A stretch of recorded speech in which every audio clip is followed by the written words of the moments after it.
Shalom semuanya, senang kita jumpa kembali. Kali ini kita akan bahas tentang nubuat dalam gereja masa kini. Mungkin kita pernah bertanya-tanya, buat apa sih nubuat? Apalagi buat gereja masa kini. Kan sudah ada Alkitab sebagai pegangan firman Tuhan. Lalu seberapa penting nubuat bagi gereja masa kini? Dan dari mana kita bisa mendapatkan nubuat tersebut? Serta bagaimana kita menguji sebuah nubuat? Mari kita bahas. Pada zaman Perjanjian Lama, nubuat disampaikan oleh para nabi yang diangkat Tuhan sendiri. Bentuknya berupa pesan, arahan, maupun peringatan Allah atas umat sehingga mereka bertobat dan hidup dalam kehendak-Nya. Mendengar dan melakukan yang disampaikan para nabi sama artinya dengan melakukan perkataan Allah. Oleh karena itu, pesan ini punya otoritas yang bisa dicatat dalam kitab para nabi sebagai firman Tuhan dalam Alkitab. Dalam Perjanjian Baru, ada juga orang-orang yang punya jabatan nabi seperti Yudas dan Silas dalam Kisah 15 ayat 32, Agabus dalam Kisah 21 ayat 10, dan beberapa lainnya. Tapi, bobot pesan yang disampaikan oleh nabi Perjanjian Baru berbeda dengan nabi Perjanjian Lama. Pada zaman Perjanjian Baru, Tuhan justru memilih dan mengutus para rasul sebagai media untuk menyampaikan pesan dan perkataannya.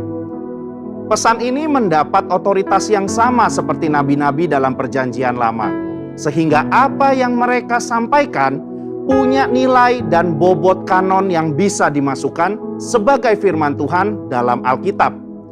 Pada zaman ini, Allah memberikan jabatan dan karunia untuk bernubuat kepada umat pilihannya, sehingga kita tetap bisa mendengar dan mendapatkan nubuat.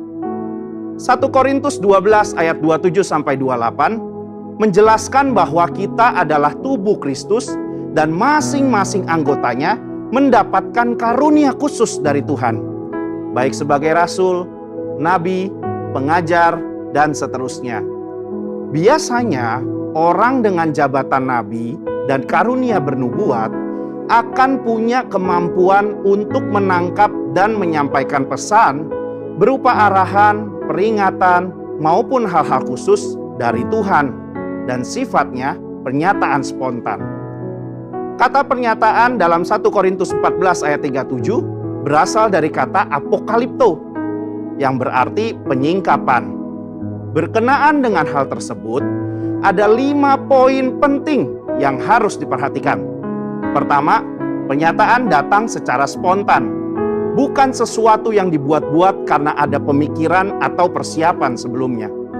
2, pernyataan datang secara pribadi kepada seseorang, bukan sesuatu yang timbul karena adanya situasi atau fenomena yang diketahui semua orang. 3, pernyataan datang dari Tuhan melalui Roh Kudus, bukan dari pikiran maupun kehendak pribadi. 4, pernyataan memberikan pengertian terhadap cara Tuhan memandang. Dan 5, pernyataan dapat dikenali sebagai sebuah pesan Tuhan oleh para nabi. Akan tetapi, karunia bernubuat yang dimiliki oleh nabi dalam Perjanjian Baru dan gereja zaman ini berbeda dengan nabi zaman Perjanjian Lama. Karena mereka tidak memiliki otoritas yang setara dengan para rasul. Hal ini terlihat ketika dengan tegas Paulus berkata bahwa para nabi harus tunduk kepada dia sebagai rasul yang memiliki otoritas menyampaikan perkataan Tuhan. Dalam konteks zaman sekarang, kita memiliki Alkitab yang sudah lengkap Perjanjian Lama dan Perjanjian Baru. Oleh karena itu, nubuatan dari para nabi zaman ini harus tunduk pada otoritas Alkitab. Itulah sebabnya kita harus menguji setiap nubuat. Paulus secara khusus mengingatkan jemaat di Tesalonika untuk menguji isi nubuatan para nabi, meskipun ia sudah dikenal oleh jemaat. 1 Tesalonika 5 ayat 19-21 berkata, "Janganlah padamkan roh, dan janganlah anggap rendah nubuat-nubuat. Ujilah segala sesuatu dan peganglah yang baik." Kata menguji memiliki arti menanggapi, memilah, membedakan, atau menilai. Di satu sisi, kita sebagai insan Pentakosta tidak boleh acuh dan cuek terhadap nubuat. Namun di sisi lain, kita juga harus bisa memilah, membedakan, dan menilai segala sesuatu. Standar yang kita gunakan untuk menguji dan menilai adalah firman Tuhan dalam Alkitab. Mengenai konsekuensi dalam bernubuat, Nabi dalam Perjanjian Lama memiliki otoritas yang sangat tinggi sebagai penyampai pesan Tuhan, dan segala perkataannya dianggap sebagai perkataan Allah. Jika seseorang tidak mendengar dan mentaati nubuatan seorang nabi, itu artinya sama dengan melawan perkataan Tuhan sendiri. Oleh karena itu, jika seorang nabi pada zaman Perjanjian Lama memberikan nubuatan palsu, maka ia harus langsung dihukum mati, agar tidak ada penyalahgunaan otoritas. Tapi berbeda dengan nabi dalam Perjanjian Baru. Konsekuensi sama sekali tidak nampak dalam petunjuk Paulus kepada jemaat di Korintus. Jemaat hanya diminta untuk menanggapi, menguji setiap nubuat, namun tidak ada konsekuensi fatal jika seorang nabi memberikan nubuat yang palsu atau tidak lolos uji. Perbedaan ini terjadi karena nabi dan nubuatan mereka dalam Perjanjian Baru tidak memiliki otoritas yang sama dengan nabi dan nubuatan dalam Perjanjian Lama. Kesimpulannya, sebagai insan Pentakosta, kita percaya bahwa Tuhan masih terus berbicara dan menuntun gerejanya lewat nubuatan. Pada zaman Perjanjian Baru, nubuat merupakan salah satu karunia roh dan salah satu cara Tuhan untuk menyampaikan pesan berupa arahan, peringatan, dan hal-hal khusus kepada umatnya hingga saat ini. Namun, kita perlu menguji segala nubuat yang ada dengan mengakarkan diri pada firman-Nya. Biarlah kita menjadi pribadi yang peka dan senantiasa taat kepada perintah, arahan, maupun peringatannya, sehingga kita terus hidup berkenan kepadanya.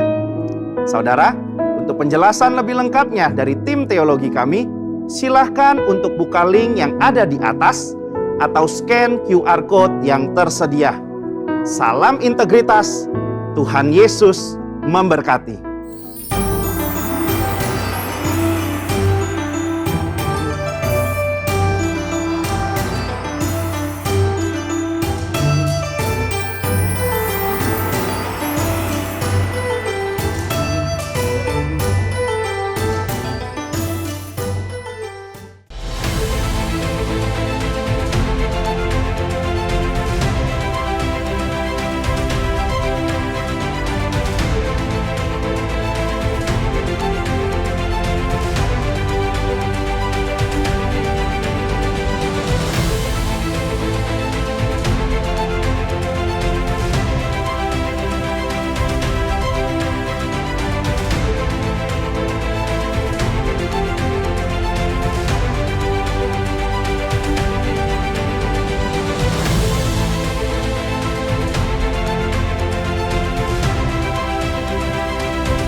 平安。我们不知不觉12月份就已经在第2个礼拜了，第3个礼拜了，继续下去我们就会结束我们2021年。然后进入到2022年12月份，我们讲关于耶稣，耶稣我们的救主，愿意诞生在世上，为了你和我。来，我们一起来敬拜他，我们一起来赞美他，我们一起祷告。主耶稣，我们感谢你，让我们可以聚集在一起。虽然在各家里，但是我们知道你的同在在我们当中。主啊，求你享受我们的敬拜与赞美，讨你喜悦，蒙你悦纳。我们感谢你，我们开始我们的聚会，把最好的献给你。祷告奉主耶稣基督得胜的名求，哈利路亚，阿们。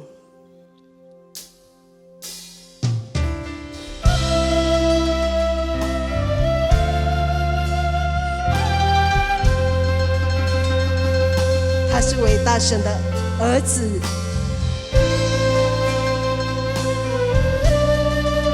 愿意为你和我来到世上。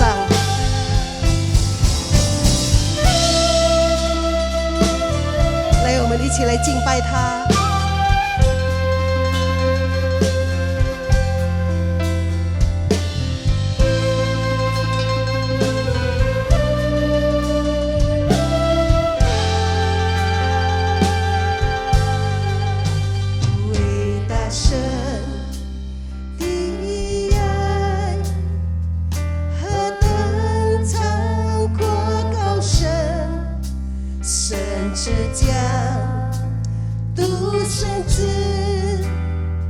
耶稣赐给我，使我因信他，不至于灭亡，反能得着永生，永恒的生命。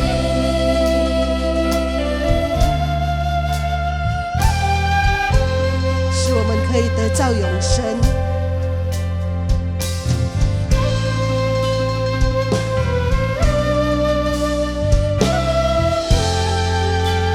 伟大神的爱，伟大神的爱，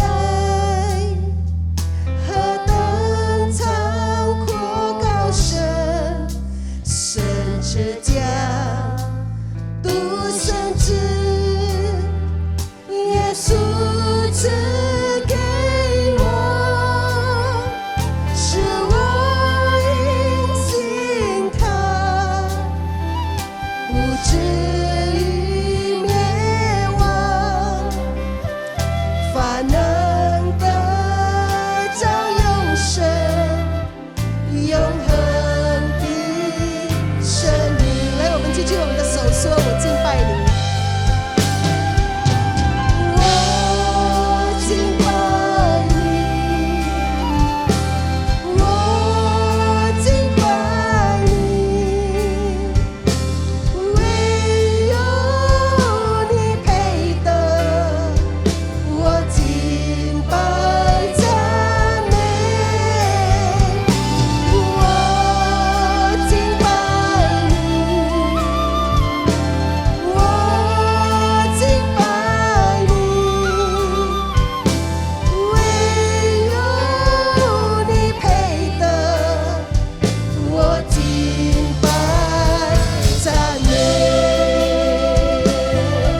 他是配得我们的赞美，他是配得我们的敬拜，他就是主耶稣。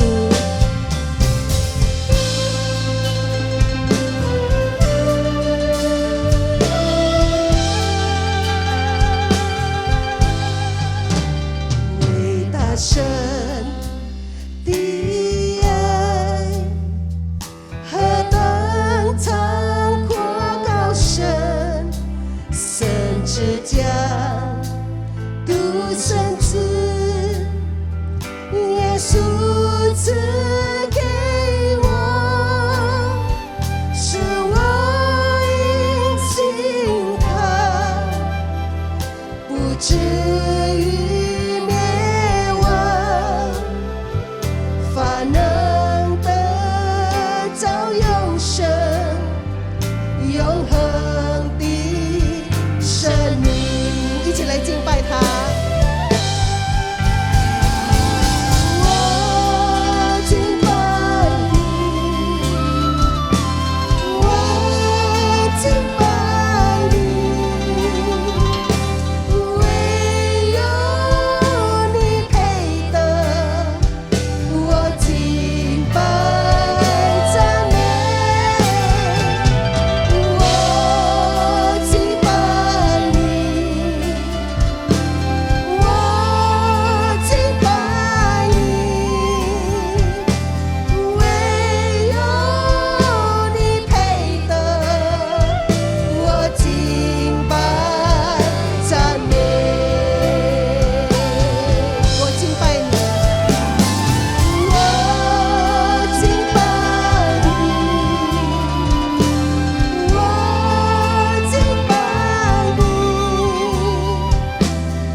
耶稣。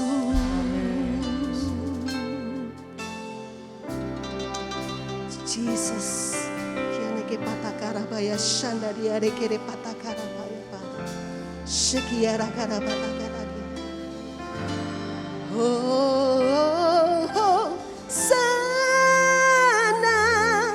歌颂赞美真神，歌颂赞美我主耶稣。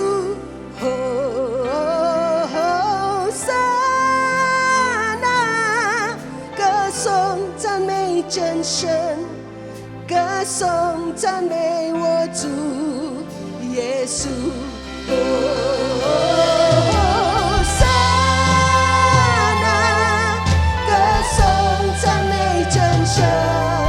歌颂赞美我主耶稣。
下下我们就要进入2022年，所以我们要跟主一起走，一起行走，让主紧紧的抓住我们，我们也紧紧抓住神。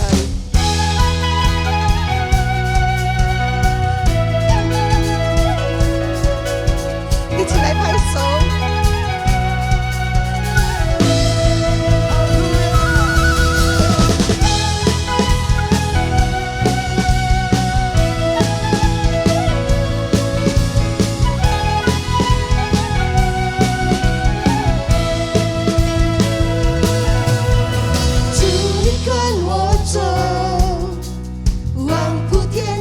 走，天涯海角紧紧抓住我，主跟你走，望普天下走，死因有故，紧紧跟你走，一起跟主走。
这信心的路，我们永远不回头。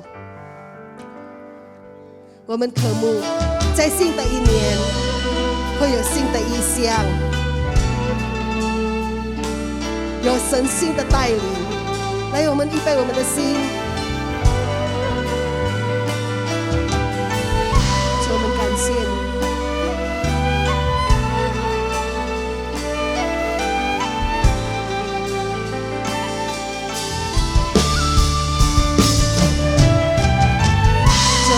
谢你。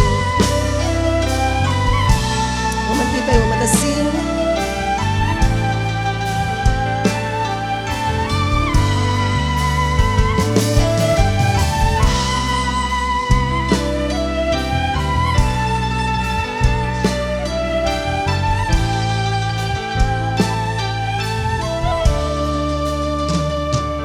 有敬拜的声音发出，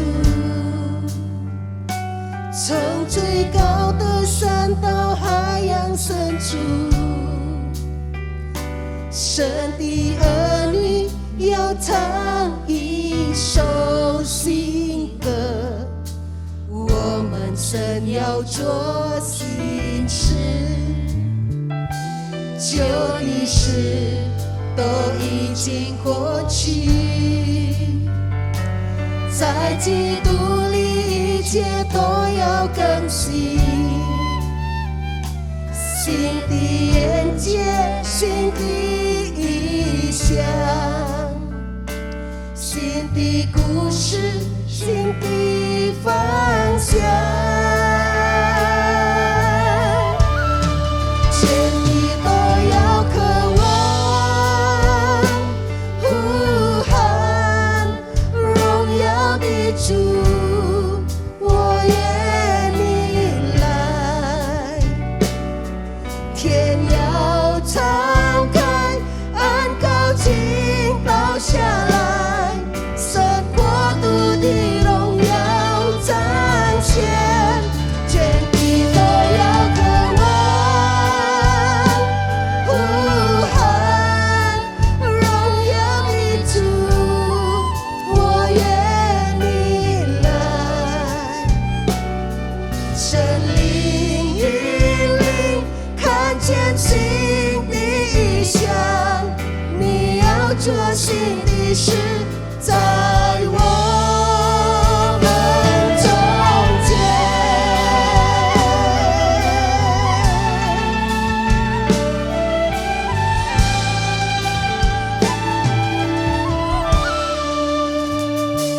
有敬拜的声音发出，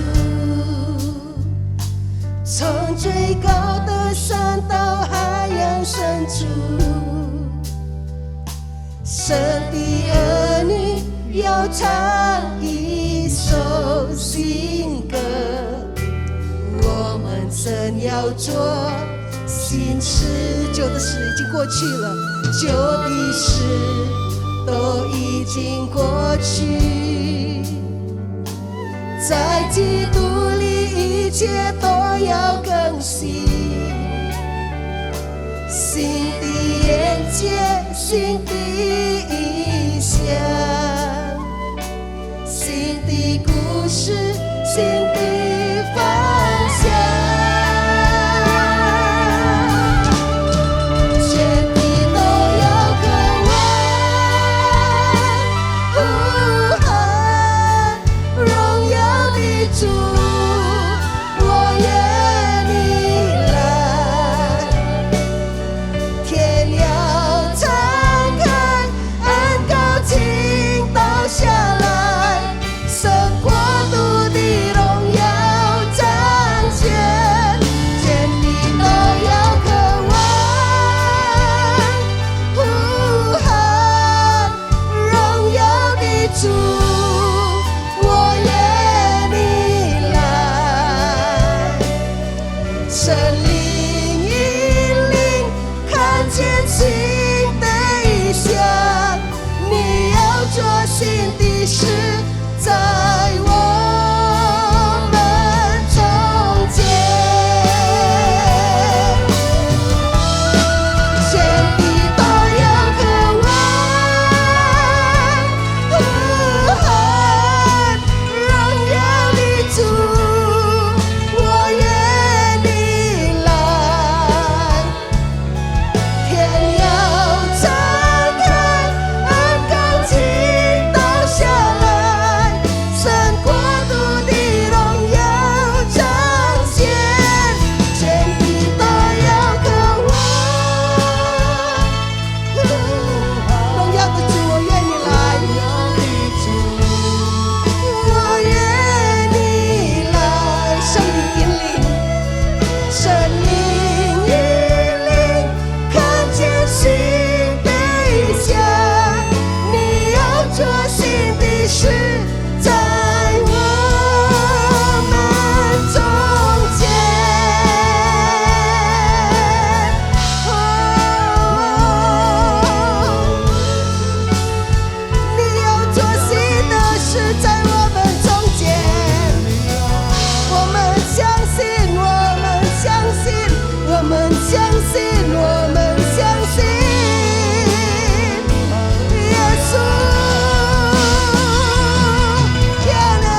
Shenenarabaya, Shanderarabaya mo, Kienenarara。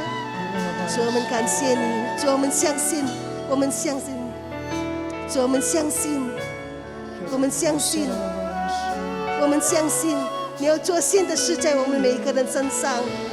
哈利路亚！再次我们说，全地都要渴望呼喊荣耀的主，我愿你来。天要敞开，天要敞开，恩膏倾倒下来，神国度的荣耀彰显，全地都要渴望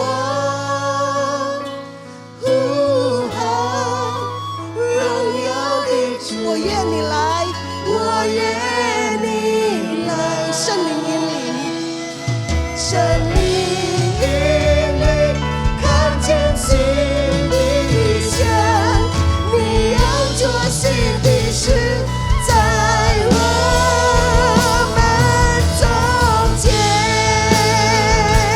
全地要渴望，全地都要渴望呼喊荣耀的主，我愿你来。天要敞开，天要敞开，恩膏倾倒下来，神国度的荣耀彰显，全地都要渴望呼喊荣耀的主，我愿你来，我愿你来，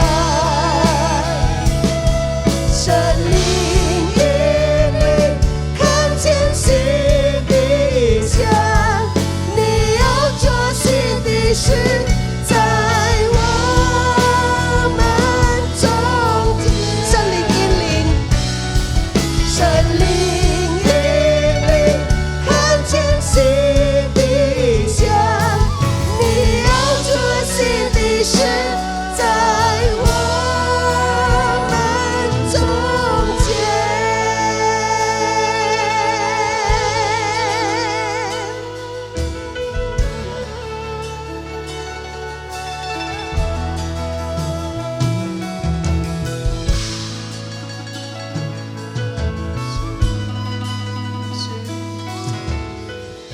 Shalom, jemaat yang dikasihi Tuhan Yesus.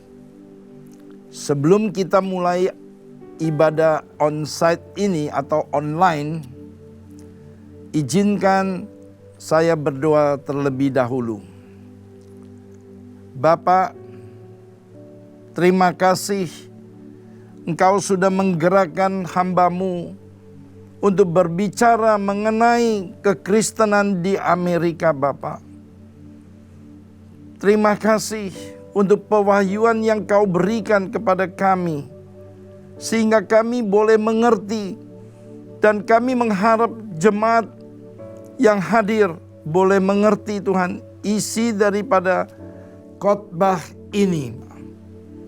Terima kasih, berikan hamba-Mu, urapi hamba-Mu dengan perkataan yang mudah dicerna, Bapa, sehingga semuanya boleh mengerti, Tuhan, firman-Mu yang Kau sampaikan hari ini.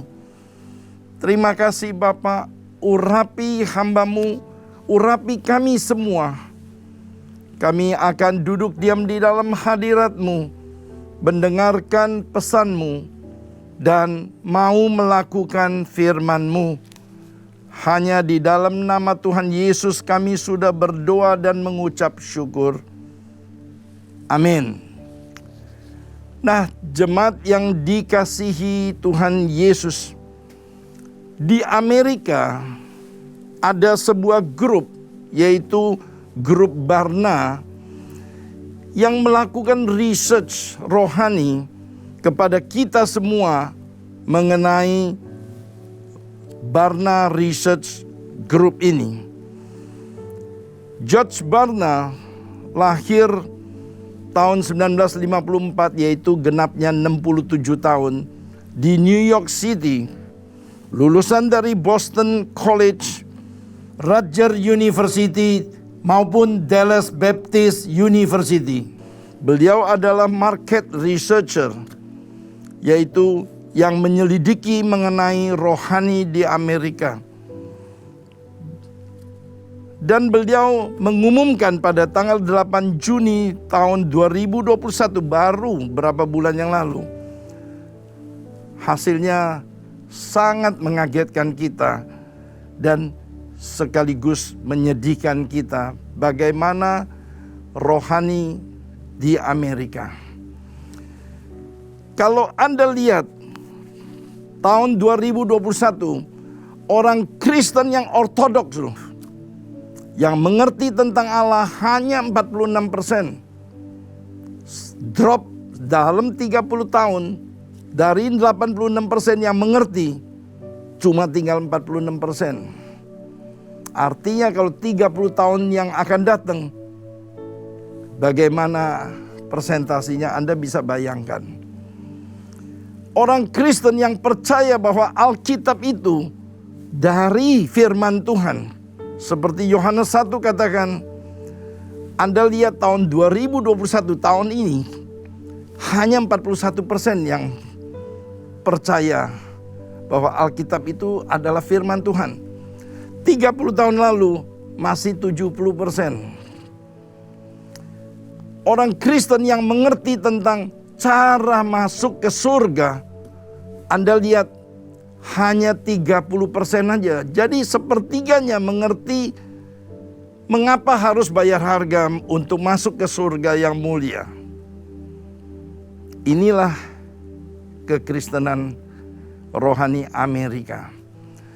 Dan yang lebih menyedihkan, orang Kristen yang mengerti cara pandang Alkitab hanya 6% loh. Cuma 6% yang mengerti cara pandang Alkitab sebagai orang Kristen. Sangat menyedihkan. Nah, saudara yang dikasihi Tuhan Yesus, Michael Brown, penulis dari Bahaya Daripada Hyper Grace, pada 19 Oktober berapa minggu yang lalu mengeluarkan sebuah buku, Revival yang kita butuhkan atau We Die, kita akan mati.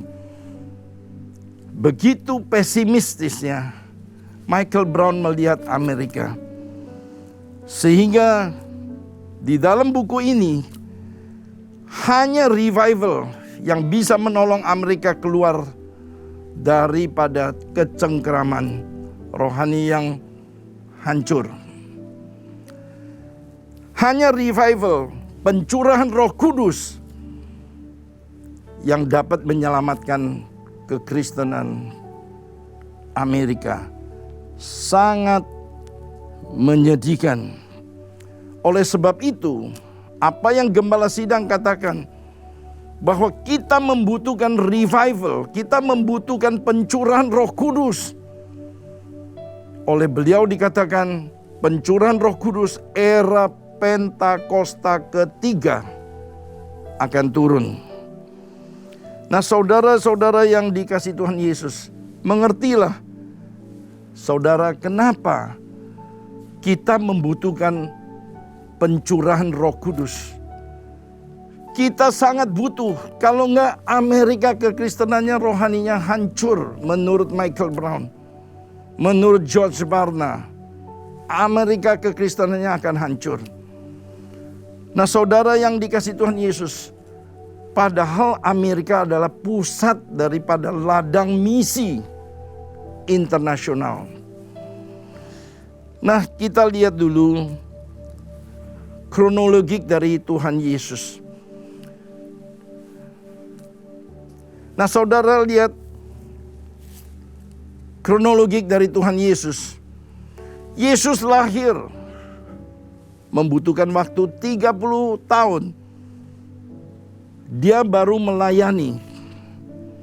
Dia melayani hanya 3 tahun sampai 3,5 tahun. Setelah itu dia harus mati di atas kayu salib dengan penderitaan yang luar biasa untuk mengganti dosa-dosa kita. Dia lakukan, dia setia. Bayangkan kalau dia nggak setia, dia tidak matikan diri untuk kita semuanya, supaya kita selamat. Nah, saudara yang dikasihi Tuhan Yesus, kemudian 3 hari kemudian dia tunjukkan keperkasaannya, kedaulatannya. Dia bangkit lagi sebagai pemenang. Setelah dia bangkit lagi, dia menampakkan dirinya untuk meyakinkan orang bahwa Yesus yang kita sembah adalah Tuhan yang hidup. Dia bangkit lagi dan dia menampakkan diri selama 40 hari kepada orang-orang percaya dan kepada muridnya. Setelah 40 hari, dia naik ke surga yang mulia. Waktu dia naik ke surga yang mulia, dia berpesan kepada kita, kalian kalau bisa tetap diam di sini. 10 hari lagi akan ada pencurahan Roh Kudus. Nah, saudara lihat di peta, saudara lihat itu pencurahan Roh Kudus yang pertama 2000 tahun yang lalu terjadi. Pencurahan Roh Kudus artinya Roh Kudus turun, bikin Anda yang tidak bisa menginjil menjadi bisa menginjil. Sehingga banyak orang akan bertobat. Nah, saudara, pencurahan Roh Kudus pertama memiliki dampak, yaitu kurang lebih 70% penduduk di Asia Kecil, yaitu di bawah kekuasaan Romawi, menjadi orang Kristen. Karena pencurahan Roh Kudus yang pertama. Pencurahan Roh Kudus yang kedua, Anda lihat tahun 1906 terjadi di Amerika, di Los Angeles, di sebuah jalanan namanya Azusa Street. Azusa Street itu daerah dugem. Bayangkan yang lagi mabuk-mabukan mendadak bisa cari Yesus. Itu karena Roh Kudus yang bekerja. Yang main perempuan mendadak bisa tinggalkan perempuannya cari Yesus. Itulah dampaknya pencurahan Roh Kudus. Pencurahan Roh Kudus kedua dipimpin oleh William Seymour, pendeta William Seymour. Kemudian dia berkata 100 tahun lagi akan terjadi pencurahan Roh Kudus ketiga yang kita nantikan ini. Sekarang sudah mulai, tapi masih jauh dari puncaknya. Diperkirakan pencurahan Roh Kudus ketiga akan membawa 1 miliar penduduk. Jadi 15%. Sekarang penduduk ada 7,7 miliar kurang lebih. Jadi 1 miliar 15%-nya akan mengenal Tuhan Yesus. Nah, saudara yang dikasihi Tuhan Yesus, pada pencurahan Roh Kudus kedua, kurang lebih 21% orang yang mengenal Tuhan Yesus. Jadi kalau pencurahan Roh Kudus itu secara luar biasa, orang mendadak bisa kenal Tuhan Yesus. Makanya Amerika mengatakan revival or we die. Kita mati. Kalau tidak ada pencurahan Roh Kudus, orang Amerika nggak mungkin bertobat. Dan hari ini, apa sih tugas Roh Kudus? Tugas Roh Kudus Anda bisa baca di Yohanes 16. Tugas Roh Kudus nomor 1, Dia sebagai penghibur. Menghibur mereka yang misalnya kematian, kemusibah. Roh Kudus yang menghibur mereka, memberi kekuatan kepada mereka. Dan tugas Roh Kudus yang kedua, menginsafkan dunia akan dosa, kebenaran, dan penghakiman. Roh Kudus juga mengarah kita ke kebenaran. Jadi kalau kita nggak benar, Roh Kudus mengingatkan kita. Dan yang keempat, Roh Kudus memberitakan hal-hal yang terjadi sekarang maupun yang akan terjadi.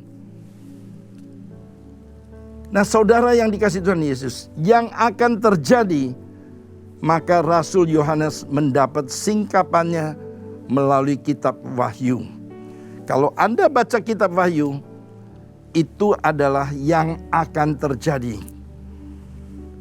Dan tugasnya Roh Kudus memuliakan Tuhan. Saudara bisa baca ini semuanya di Yohanes 16. Saudara bisa baca. Intinya, kita butuh pencurahan Roh Kudus secara besar-besaran, khususnya di era Pentakosta ketiga.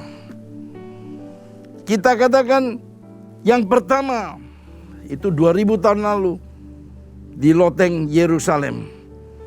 Yang kedua terjadi tahun 1906. Itu oleh William Seymour, yaitu di Amerika di Azusa Street. Dan yang ketiga sekarang sedang terjadi dan puncaknya yaitu Yesus datang untuk kedua kalinya. Artinya kedatangan Dia sudah sangat dekat. Nah, saudara yang dikasihi Tuhan Yesus, kita butuh pencurahan Roh Kudus supaya semuanya bertobat, semuanya mengenal Tuhan Yesus. Nah, saudara yang dikasihi Tuhan Yesus, kita lihat cara Nabi Elia waktu itu membuat dia mengalami situasi yang sama seperti kita. Kita masih ada sebagian menyembah Mamon, sebagian mencari Tuhan Yesus. Saya percaya sekali bahwa COVID-19 adalah penyaringan. Kamu melalui COVID-19 jadi orang Kristen yang sungguh-sungguh mau cari Tuhan, mau doa fajar, mau menara doa, mau bayar harga, ikut streaming, ikut YouTube, atau saudara mau naik sepeda ke mall, jalan-jalan. Itu is up to you. Ke surga atau ke neraka, kita semua sendiri yang menentukan. Jangan kalau kita sudah mati, baru kita berdoa. Kalau bisa dipindahkan, tidak bisa. Apa yang Anda kerjakan sekarang menentukan jalan Anda ke surga atau ke neraka. Enak-enak sekarang, nanti masuk ke neraka. Seperti yang dikhotbahkan di kitab Lukas, yaitu orang kaya dan Lazarus. Orang kaya masuk ke neraka, Lazarus yang miskin masuk ke surga, ke pangkuan Abraham. Nah, saudara yang dikasihi Tuhan Yesus, kita lihat cara Nabi Elia bagaimana. Waktu itu Nabi Elia tahu bangsa Israel lagi bimbang mau cari Baal atau mau cari Tuhan Yesus. Makanya 1 Raja-Raja 18, 21 dan 23. Kita baca sama-sama. Lalu Elia mendekati seluruh rakyat itu dan berkata, "Berapa lama lagi kamu berlaku timpang dan bercabang hati? Kalau Tuhan itu Allah, ikutilah Dia. Dan kalau Baal, ikutilah dia. Jangan setengah-setengah," kata Tuhan. Tapi rakyat itu menjawab sepatah kata pun tidak. Jadi safety player semuanya. Tidak menjawab apa-apa. Ayat 23, "Namun baiklah diberikan kepada kami 2 ekor lembu jantan." Jadi Nabi Elia minta 2 ekor lembu jantan. 1 lembu jantan dia yang kelola, 1 lagi yaitu yang pro Nabi Baal. Biarlah mereka memilih seekor lembu, memotong-motongnya ke atas kayu api, tapi mereka tidak boleh menaruh api. Aku pun akan mengelola lembu yang seekor lagi, meletakkannya ke atas kayu api, dan juga tidak akan menaruh api. Nah, saudara yang jawab sekarang, api itu dari mana? Dari surga. Kalau itu Nabi Baal, dia akan panggil Tuhan Baal yang menyambar api itu. Kalau itu Tuhan Allah, maka Tuhan Allah yang akan kirim. Itu di kitab 1 Raja-Raja 18 ayat 24. 1 Raja-Raja 18, 28 dan 29. Maka mereka memanggil lebih keras, serta menoreh-noreh dirinya dengan pedang dan tombak, seperti kebiasaan mereka, sehingga darah bercucuran dari tubuh mereka. Bahasa kasarnya, kemasukan setan. Sesudah lewat tengah hari, mereka kerasukan sampai waktu mempersembahkan korban petang. Tetapi tidak ada suara, tidak ada yang menjawab, tidak ada tanda perhatian. Kata Elia kepada seluruh rakyat itu, "Datanglah dekat kepadaku." Sekarang gilirannya si Elia. Ini yang saudara harus perhatikan. Apa yang Elia perbuat? Elia berbicara kepada seluruh rakyat yang masih bimbang mau pilih Tuhan atau mau pilih Nabi Baal. Lalu Nabi Elia bilang, "Datanglah dekat kepadaku." Maka mendekatlah seluruh rakyat itu kepadanya. Lalu ia memperbaiki mezbah Tuhan yang telah diruntuhkan. Nomor 1 Nabi Elia yang lakukan adalah memperbaiki mezbah. Hari ini, dengar baik-baik. Kalau Anda mau mengharapkan revival terjadi, pencurahan Roh Kudus terjadi, Anda perbaiki mezbah Tuhan dulu.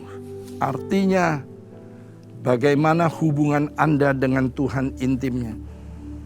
Bagaimana saudara yang dikasihi Tuhan Yesus?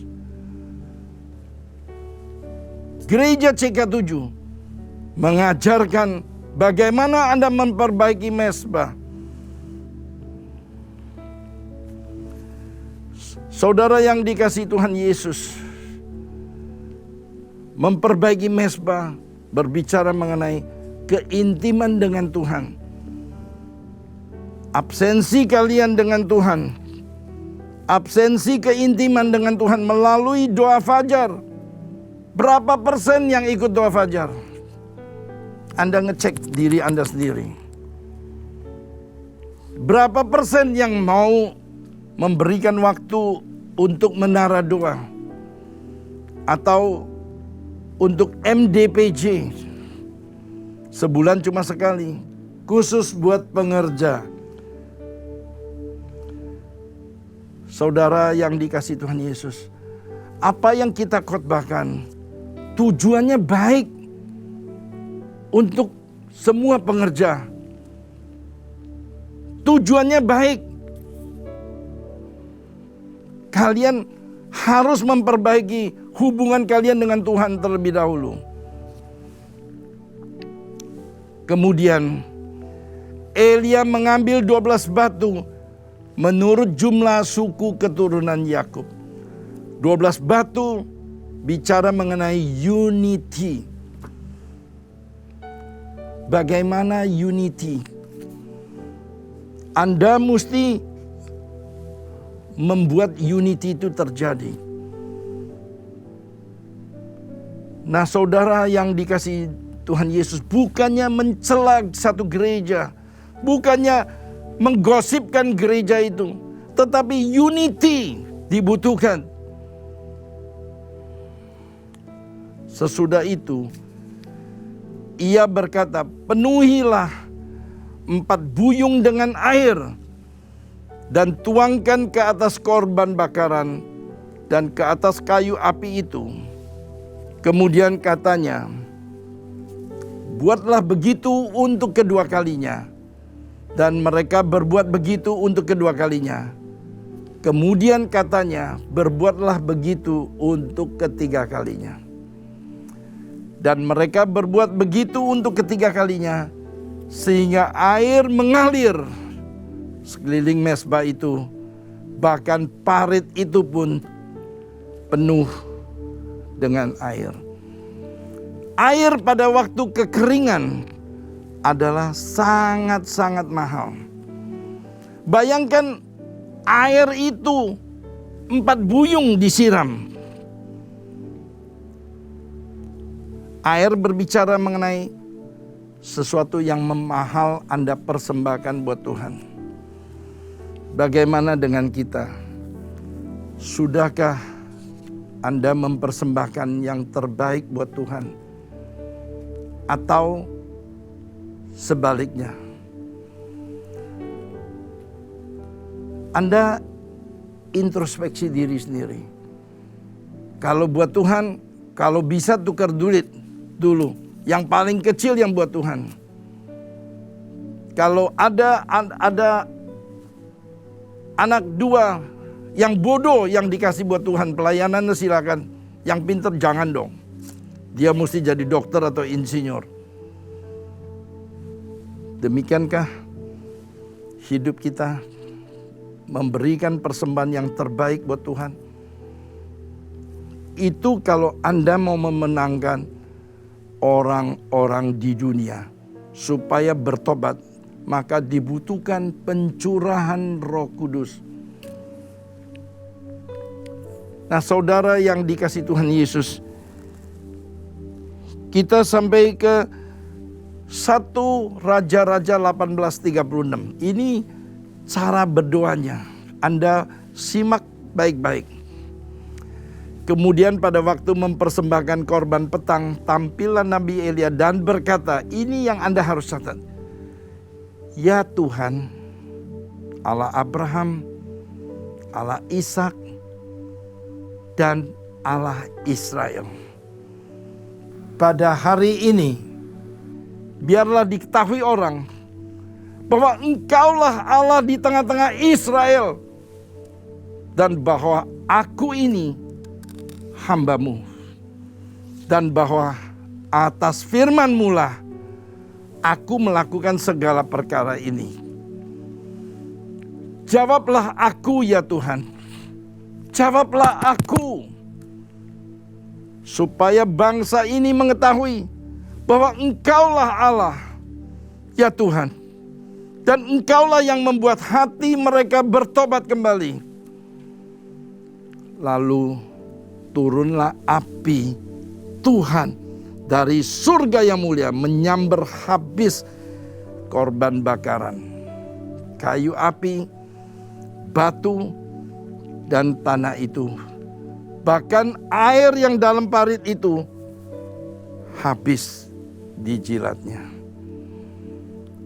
Nah saudara, can you imagine? Bayangkan, korban bakaran sudah disiram air. Kayu api sudah disiram air. Bahkan airnya saking banyak sehingga dia mengalir ke parit-paritnya. Itu pun semuanya disambar. Saudara, artinya Tuhan kita yang melakukan semuanya. Pada saat itu, Anda mesti ingatkan, kalau Anda mau bangsa-bangsa di dunia, termasuk bangsa Indonesia, bertobat, nomor satu Anda mesti melakukan, perbaiki mezbahmu. Mau nggak kamu bayar harga? Perbaiki mezbahmu. Kedua, unity di antara gereja-gereja. Bukan mencela. Tidak ada gereja yang perfect. Masing-masing dipakai sebagai alatnya untuk menyatukan tubuh Kristus. Ketiga, sudikah Anda memberikan yang terbaik buat Tuhan? Dalam hal ini air dikorbankan buat Tuhan pada masa kekeringan loh. Air itu berharga sekali. Dan keempat, Anda mesti berdoa. Berdoa. Nah, saudara yang dikasihi Tuhan Yesus, api itu segera menyambar. Lalu rakyat Israel, bangsa Israel bertobat sungguh-sungguh. Anda lihat 1 Raja-Raja 18:39. Ketika seluruh rakyat melihat kejadian itu, sujudlah mereka serta berkata, Tuhan, Dialah Allah. Tuhan, Dialah Allah. Ini yang dirindu-rindukan oleh Michael Brown maupun George Barna.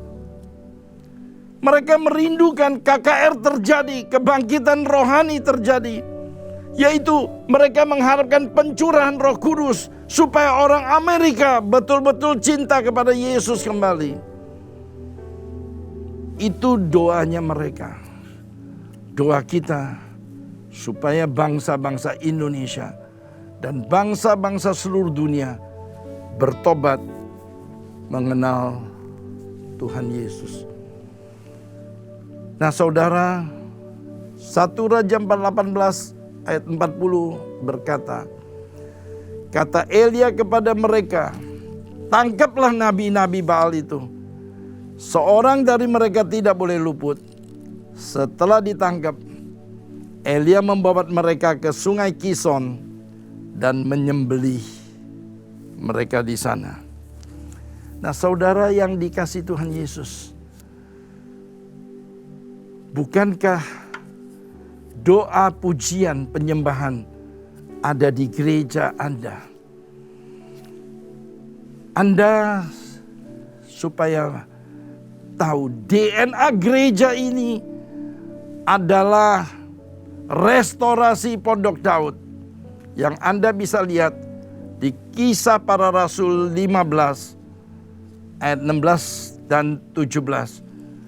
Kemudian aku akan kembali dan membangunkan kembali Pondok Daud yang telah roboh, dan reruntuhannya akan kubangun kembali dan akan kuteguhkan, supaya semua orang lain mencari Tuhan, dan segala bangsa yang tidak mengenal Allah yang kusebut milik Tuhan. Demikianlah firman Tuhan. Dan saudara, ini adalah DNA gereja ini.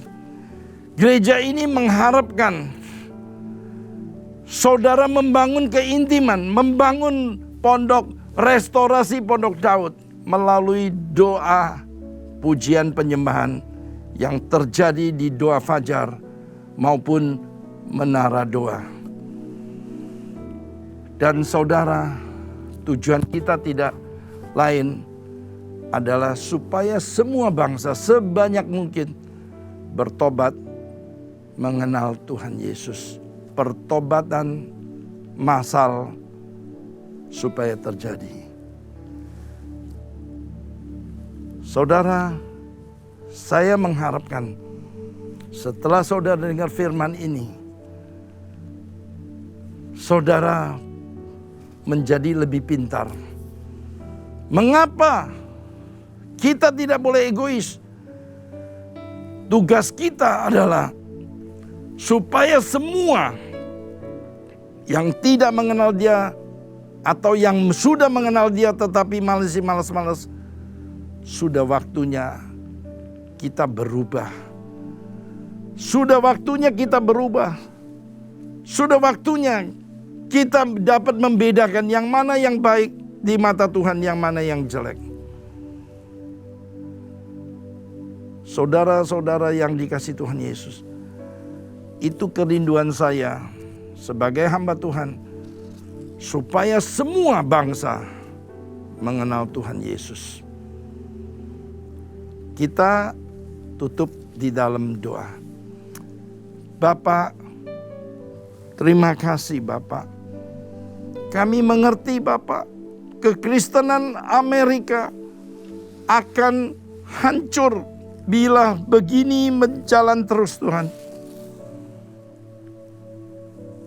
Kedua, kami mengetahui ladang terbesar untuk misi adalah di Amerika.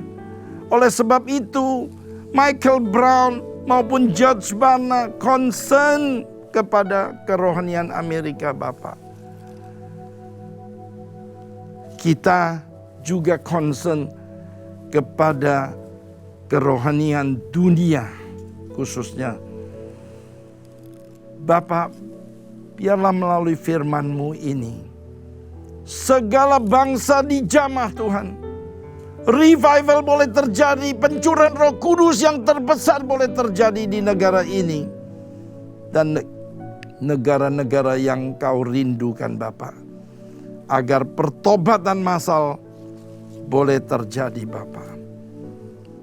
Terima kasih Bapak. Terima kasih Roh Kudus.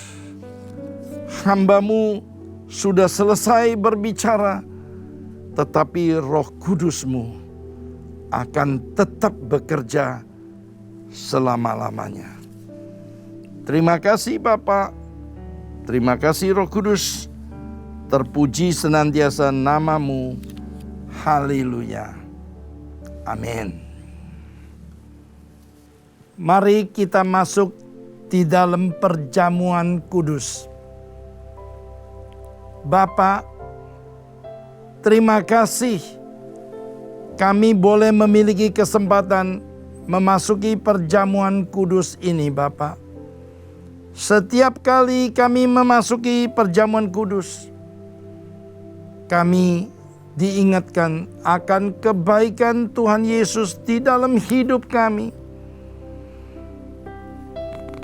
Bapak, terima kasih untuk pengorbanan Tuhan Yesus di atas kayu salib. Dia mau dosa kami ditebus, padahal Yesus tidak bersalah.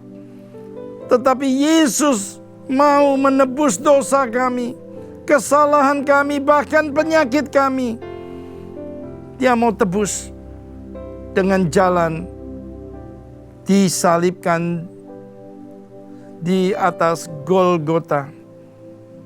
Terima kasih Tuhan Yesus atas pengorbanan-Mu yang luar biasa. Terima kasih. Siapakah kami ini? Kami adalah umat yang berdosa Bapa sebelum mengenal Engkau. Tetapi Engkau begitu baik. Engkau rela menanggung dosa kami di atas kayu salib. Engkau sudah membayarnya semuanya Bapa, sehingga kami boleh beroleh kehidupan kembali Bapa. Terima kasih atas pengorbanan-Mu yang luar biasa dengan penderitaan yang luar biasa. Terima kasih Bapa. Terima kasih Roh Kudus. Sebelum kami menerima perjamuan kudus ini, sesuai dengan firman Tuhan, kami perlu introspeksi diri kami sendiri. Bila kami kedapatan masih berdosa, masih melakukan kesalahan di hadapan Engkau, ampunilah kami Bapa. Ampunilah kami Bapa. Ampunilah kami Tuhan, supaya kami diizinkan masuk di dalam perjamuan kudus ini. Terima kasih Bapa. Terima kasih Roh Kudus. Terpuji senantiasa firman-Mu. Haleluya. Amin. Anak-anak di bawah 12 tahun jangan memakan perjamuan kudus ini. Demikian juga bagi mereka yang belum percaya, diharapkan jangan makan perjamuan kudus ini. Hidup ini adalah kesempatan. Hidup ini untuk melayani Tuhan. Jangan sia-siakan apa yang Tuhan beri. Hidup ini harus jadi berkat. Oh Tuhan, pakailah hidupku selagi aku masih kuat, hingga saatnya nanti ku tak berdaya lagi. Hidup ini sudah jadi berkat. Bila saatnya nanti ku tak berdaya lagi, hidup ini sudah jadi berkat. Mari kita angkat roti di tangan kanan kita tinggi-tinggi. Inilah tubuhku yang diserahkan kepada kamu. Perbuatlah ini menjadi peringatan akan aku. Saudara yang dikasihi Tuhan Yesus, bukankah roti yang kita pecah-pecahkan ini adalah persekutuan kita dengan tubuh Kristus? Mari kita makan dalam nama Tuhan Yesus.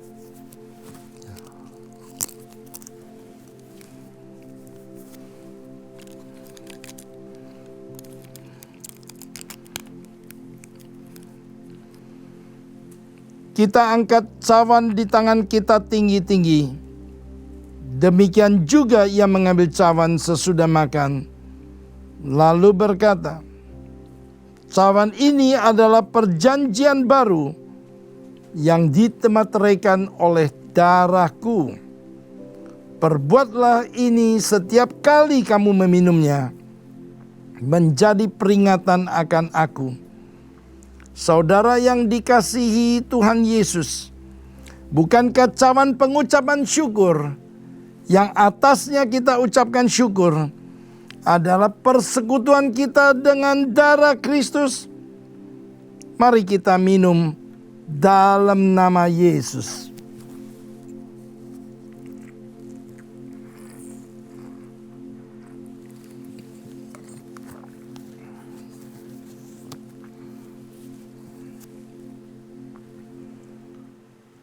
Saudara yang dikasihi Tuhan Yesus, saya percaya saudara semua diberkati.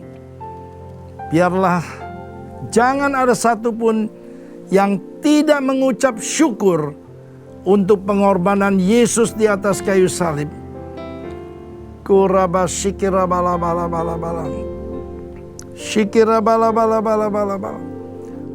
Oraba shikira bala bala bala bala bala. Shikira bala bala bala bala bala bala bala. Shikira bala bala bala bala bala bala.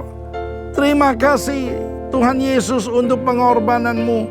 Kami percaya pengurapan yang Kau berikan saat ini turun di dalam nama Tuhan Yesus. Pengurapan kasih mula-mula, kasih mula-mula. Terima, terima, terima, terima, terima, terima. Terima kasih Yesusku. Terima kasih Yesusku. Puji syukur hanya bagi Tuhanku. Terima kasih Yesusku. Terima kasih Yesusku. Puji syukur hanya bagi Tuhanku. Puji syukur hanya bagi Tuhanku. Puji syukur hanya bagi Tuhanku.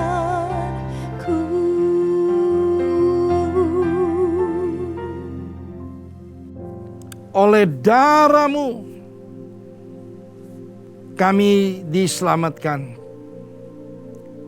Oleh darah-Mu kami diperdamaikan, sehingga kami boleh memanggil Engkau ya Aba, ya Bapa.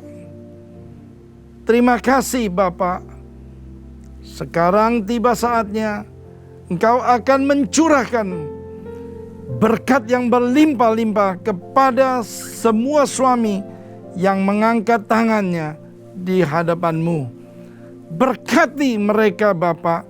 Jadikanlah mereka yang mengangkat tangannya nabi, raja, dan imam di dalam keluarga mereka. Berkati kesehatan mereka, berkati usaha mereka, apa yang mereka kerjakan senantiasa berhasil Bapa. Terima kasih Bapa. Sekarang para istri-istri, ibu rumah tangga, angkat tanganmu di hadapan Tuhan Yesus. Tuhan, berkatilah para ibu-ibu yang mengangkat tangannya di hadapan-Mu. Berkati mereka berlimpah-limpah. Jadikanlah mereka tiang doa dan penolong buat suami dan keluarganya Tuhan. Jadikanlah mereka anggur yang manis di tengah-tengah keluarga. Berkati mereka alat kandungannya. Berkati mereka Tuhan. Berkati kesehatannya Tuhan. Terima kasih roh hikmat untuk mendidik anak-anak takut akan Tuhan. Curahkan kepada mereka ini Tuhan. Terima kasih. Sekarang para anak-anak muda, generasi penerus, generasi Yeremia, silakan mengangkat tanganmu di hadapan Tuhan Yesus. Dan juga para single parents, angkat tanganmu di hadapan Tuhan Yesus. Bapa, terima kasih untuk generasi penerus ini Tuhan. Berkati mereka berlimpah-limpah. Jadikan mereka kepala, bukan ekor Bapa. Terima kasih. Kekudusan ada di hidupnya. Berikan roh hikmat untuk takut kepada Tuhan ada di dalam hidupnya Tuhan. Terima kasih. Mereka yang belum menikah, Kau carikan pasangan yang sepadan Bapa. Mereka yang single parents, peluklah mereka dengan kasih-Mu, kasih agape-Mu, memeluk mereka, menuntun mereka jalan di dalam kebenaran firman-Mu Bapa. Terima kasih Bapa. Sekali lagi semua jemaat angkat tanganmu di hadapan Tuhan Yesus. Kami percaya dan berkata dengan iman, seluruh keluarga diselamatkan oleh Tuhan Yesus. Terima kasih Bapa. Yang sakit sudah Kau sembuhkan. Yang berbeban berat sudah memperoleh jawaban doa. Yang terikat sudah dilepaskan di dalam nama Tuhan Yesus. Terima kasih Bapa. Terima kasih Roh Kudus. Terpuji senantiasa nama Yesus. Amin. Shalom, seluruh pengerja Mandarin Service CK7 serta jemaat Tuhan mengucapkan terima kasih kepada Gembala CK7 Bapak Pendeta Dr. Yanto Simko Putra MD PhD yang telah memberkati kita semua melalui penyampaian pesan firman Tuhan serta memimpin perjamuan kudus pada hari ini. Tuhan Yesus memberkati Bapak dan keluarga berlimpah-limpah. Amin. Berikut kami sampaikan beberapa pengumuman. Ibadah online minggu depan tanggal 12 Desember 2021 akan dilayani oleh Pastor Randy Junaidi, PSC. Ibadah tersebut akan disertai pula dengan ibadah raya bahasa Indonesia secara live streaming pada pukul 7, 9, 11.30, 14 dan 16.30 yang akan dilayani oleh Ketua Sinode GBI Bapak Pendeta Dr. Rubin Adi Abraham MTH MA dan ibadah secara online mulai pukul 7 waktu Indonesia Barat untuk ibadah dewasa muda atau young adult, ibadah youth dan junior bahasa Indonesia, ibadah anak bahasa Inggris dan bahasa Indonesia, serta ibadah anak berkebutuhan khusus di channel YouTube GBI PRJ CK7. 316 Youth Ministry English Service pada hari Sabtu 11 Desember 2021 pada pukul 16 waktu Indonesia Barat akan dilayani oleh Pastor Natalie Moniaga dengan tema sepanjang bulan Desember Merry Christmas to Me. 316 Youth Ministry diperuntukkan bagi anak muda dari usia 12 sampai dengan 24 tahun. Mari kami mengundang anak-anak muda untuk bergabung mengikuti online service tersebut di YouTube channel GBI PRJ CK7. Untuk persembahan umum atau kolekte, perpuluhan jemaat, ucapan syukur dan lain-lain dapat dilakukan melalui e-banking, mobile banking, ATM, maupun online di website ke rekening persembahan CK7. BCA Cabang Tamrin dengan nomor account 206-333-8222 atas nama GBI PRJ. Ibadah onsite hari Minggu 12 Desember 2021 akan dilakukan di GBI PRJ. Ibadah ucapan syukur 24th anniversary dengan tema Love Unlimited pada pukul 9, 11.30 dan 16.30 waktu Indonesia Barat yang akan dilayani oleh Bapak Pendeta Rubin Ong.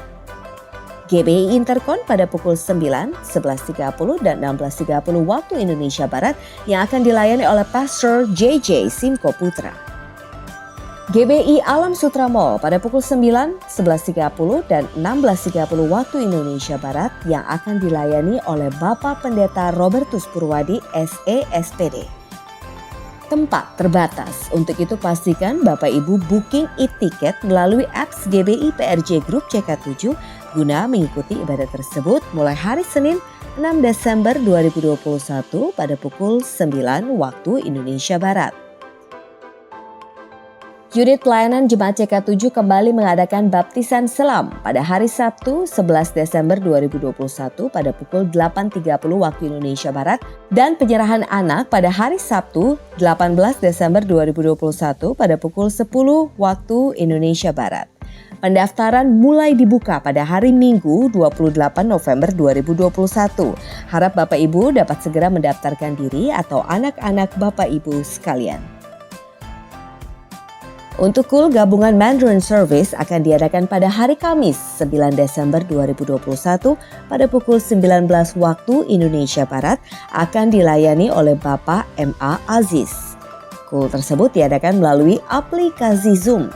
Untuk informasi link, ID serta password Zoom dapat menghubungi nomor WhatsApp di 081 21 286 4902. Dan bagi jemaat KUL yang membutuhkan dukungan doa serta ingin memberikan kesaksian di KUL Mandarin dapat menghubungi Ibu Jocelyn di nomor WA 0878 8861 2777. Bagi jemaat yang membutuhkan konseling dapat menghubungi Bapak PDP Suryadi di nomor WA 0819 0826 8833. Dalam rangka mendukung program pemerintah, maka untuk libur Natal dan Tahun Baru, seluruh kegiatan online seperti doa fajar, menara doa, rumah doa, KUL, KOM, dan lain-lain tetap diadakan seperti biasa. Kecuali pada tanggal 25 Desember 2021 dan 1 Januari 2022, kegiatan online tersebut diliburkan. Sekian pengumuman hari ini. Terima kasih atas perhatian Bapak Ibu sekalian. Tuhan Yesus memberkati. 这个督主华语堂的同工和今天参加网上敬拜的会友们，当我们还没进入祷告的思想前，让我们一起宣讲第3个无形界的意义。因为我们相信，当我们说出来后，那么事情就会成就在我们的生命里。圣经怎么说？林后斯舍山。但我们既有信心，正如经上记着说：“我因信，所以如此说话。”我们也信，所以也说话。第3个无形界的意义。第3个无形界是现代圣灵大大浇灌的时期，远超过当时在阿萨苏街所发生的。第3个无形界将会是主耶稣再来前最后和最大的灵魂收割。第3个无形界将兴起耶利米的一代，即被圣灵充满，对主耶稣死心塌地，对罪绝不妥协，并采取行动创救灵魂的年轻人。第3个无形界是在印度尼西亚诞生，被推动到列国，这个运动从东方到西方，最后回到耶路撒冷。第3个无形界将施下能力来完成主的大使命，之后主耶稣就会再来。来吧，这个督主华语堂的同工和会友，让我们一起为我们的国家印度尼西亚祷告。圣经怎么说？历代之下7:14，这称为我名下的之民，若是自卑祷告，寻求我的面，专离他们的恶行，我必从天上垂听，赦免他们的罪，医治他们的地。天父，求你饶恕我们，赦免我们的国家主。但愿你从一切的瘟疫、新冠病毒和灾害恢复我们的国家，让每个向上帝呼求的人得成就。我们祷告，让全体这个督主华语堂的同工和会友都能脱离新冠病毒和全球性经济危机的影响。奉主耶稣的名，我们也要奉耶稣的名对新冠病毒和全球经济危机说：住了吧，静了吧。我们要为佐科维总统和马鲁阿明副总统祷告，求你赐给他们智慧，为了印尼国家所采取的每一项决定都是按照上帝的旨意。我们也为治疗新冠肺炎的医护团队祷告，愿上帝羔羊的血能保护他们，遮盖他们和他们的家人，上帝赐给他们健康。今天我们要感谢他的仆人，蛮有能力来传讲上帝的道，求你大大的祝福你的仆人，阿们。我们也要为我们的总主任杨东宝牧师祷告，求上帝祝福他的健康，他的家人及他的牧养施工，使他继续被使用成为第3无形界的使者，来完成主耶稣基督的大使命。我们也为我们的这个督主牧师长实验者医生牧师祷告，求上帝祝福他的健康并家人，愿他的妻子奥利菲亚、孩子、媳妇和孙儿们都蒙福。上帝成为他仆人和家人的盾牌和帮助。上帝也赐福你仆人在这个督主的牧养圣工，使我们所有在这个督主的子民配得在上帝面前。我们也为波托利教会、神的教会、欧罗罗巴大学和世界人们福音祷告，愿上帝使用他们，赢得更多的灵魂。也为在这个督主兴起耶利米一代祷告，求上帝大大使用他们。我们也为每一位同工和在今天参加网上敬拜的会友们祷告。我们为有病的祷告，上帝已医治他们，但重担的求上帝赐给他们安息。需要答案的，上帝已经应允他们。奉耶稣基督的名，让每位上帝的子民能脱离全球性的经济危机和疾病。上帝大大地祝福他们，阿门。全体同工和在家督救华语堂的会友，请举手领受上帝通过他仆人在家督救牧子的祝福。 Mari kita angkat kedua tangan kita untuk menerima berkat dari surgawi. Terimalah berkat yang berlimpah-limpah dari Allah Bapa. Kasih karunia di dalam anaknya yang tunggal, Yesus Kristus. Persekutuan yang manis dengan Roh Kudus menyertai kita mulai saat ini sampai Tuhan Yesus datang kembali untuk kedua kalinya menjemput kita di awan-awan permai, bahkan untuk selama-lamanya. Semua yang hadir dan percaya katakan amin. Tuhan memberkati saudara-saudara semua. God bless you all.